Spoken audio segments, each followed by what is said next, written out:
С навлизането на лазерните технологии в хирургията на простатата, на преден план излязоха по-ефективни и щадящи методи. Един от тези иновативни подходи се нарича TULEP. И така, какво точно представлява методът TULEP?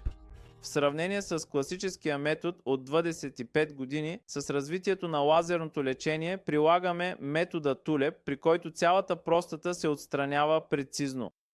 С този метод при пациенти с кървене се постига по-лесен контрол, а тъй като простатата се отстранява изцяло, рискът от рецидив е минимален. В сравнение с метода на изтъргване на простатата, тази операция води до много по-малко увреждане на тъканите.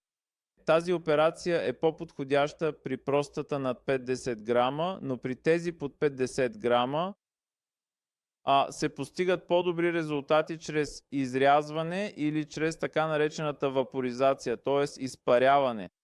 Независимо от размера, при големи простати, изискващи отворена операция, тази процедура се извършва безопасно по безкръвен път. Методът TULEP впечатлява не само с техниката си, но и с бързия възстановителен процес след операцията.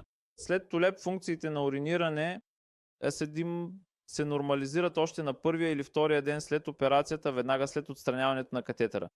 Но пълното възстановяване настъпва след 6-тия месец, след което пациентите ни нямат никакви оплаквания и резултатите от тези операции са отлични. Ако операцията е извършена с добра техника и опит, прониквайки между капсулата и тъканта за пълно отстраняване, при TULEP няма абсолютно никакъв риск от повторно запушване, свързано с простатата през целия живот на пациента. Пациентите ни се освобождават напълно от запушването и всички съпътстващи го оплаквания.